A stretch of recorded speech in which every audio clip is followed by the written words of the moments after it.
Hi, this is Randy Wimmer with Government Contracting Academy, and today I'd like to talk about how you could rapidly grow your small business through teaming agreements and subcontracts. I've been in this industry for over 2 decades. I've won over $2 billion in federal government prime contracts, and I have won over $300 million in small business set-asides for my various small businesses, leading to multiple successful exits. Most small businesses believe that their small business status or their set-aside status is enough to get them on bid teams. That is not the case. Here's a proof point.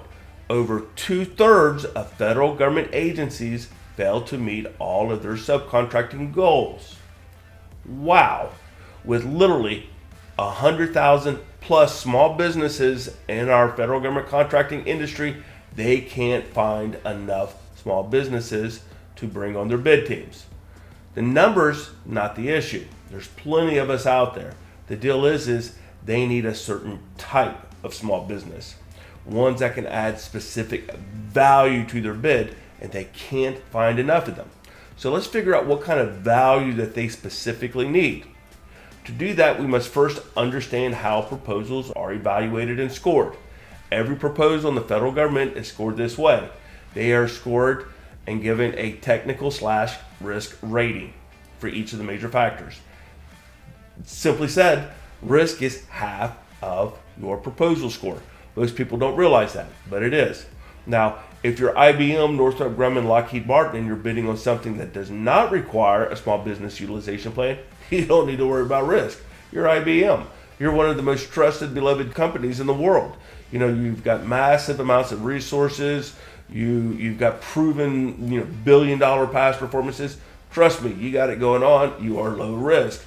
However, on these massive contracts that require a small business utilization plan, where they have to earmark 29.43% of that contract to their small business partners, the federal government source selection boards are asking, what's in that pie? You got 1/3 of a pie that's completely comprised, that's going to be completely performed by small business partners that nobody's ever heard of. Nobody. Small businesses are considered to be inherently risky in the eyes of the federal government. So what are they looking for? Well, I'll tell you what they're not looking for. They don't give a damn about your past performances. They don't give a damn about how big you are or your technical expertise or your key personnel. They don't care about any of that stuff. What they care about is, can you provide them tangible, verifiable proof points that you are a low-risk, mature, small business. And ISO certification is the ultimate proof point.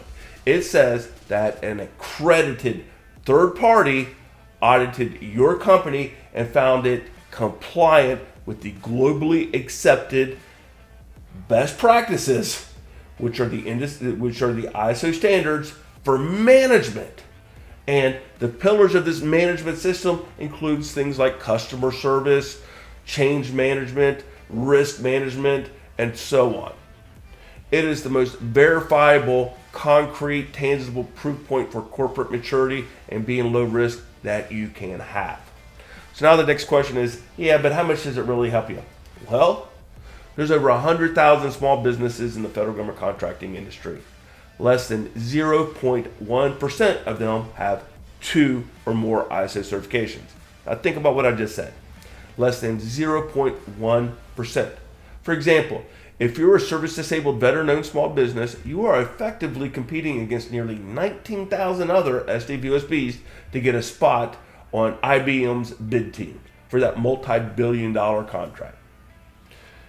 You can reduce that effective competitive field to about 30, because there's only 30 that have 2 ISO certifications. But what does that mean with respect to money? Well, let's take a look at the 2019 8A program.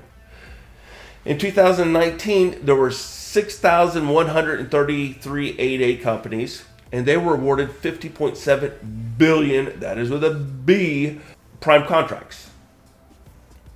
If you had 2 ISO certifications, you would be lower risk, more mature, more credentialed than 6,102 of your 6,133 competitors.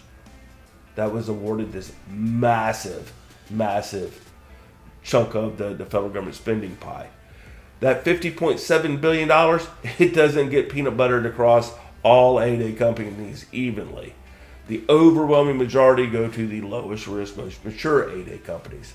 So those companies are getting a massive cut of that $50.7 billion.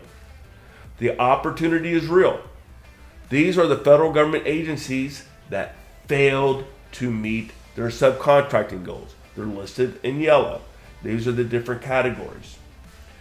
If you, for example, were in the defense space, DoD, and you were an 8A, SDVOSB, or a hub zone, you would see immediately that they're failing to meet their subcontracting set-aside requirements. So what do? You carpet bomb large prime defense contractors because they can't find enough of your set-aside types that are low risk and mature. Now, how much does this cost? Well, when I got my ISO 9001 certification for my first company in 2013, over a decade ago, the total cost is $25,000 for the documents, the training, the consulting, the audit prep, and then the actual audit itself. ISO 27001 is even more expensive, but it is the hottest one going right now. ISO 27001 is information security management. 95% of all the information that you're going to touch as a government contractor is going to be classified, controlled unclassified, PII, personal identifiable information, or proprietary to your partners. Having ISO 27001 basically says, and we'll keep you off of the front page of the Washington Post because we're not going to have any data issues. We're not going to have any leaks. We're not going to have any spillage. We're not going to have, we're not going to be make stupid ransomware mistakes and that kind of stuff. I'm able to give you both of those, get you both of those ISO certifications for $22,998, less than half of the average total cost to get ISO 27001 right now. If you just Google it, you're going to find out it's going to be roughly $55,000 to get ISO 27001 total cost on average.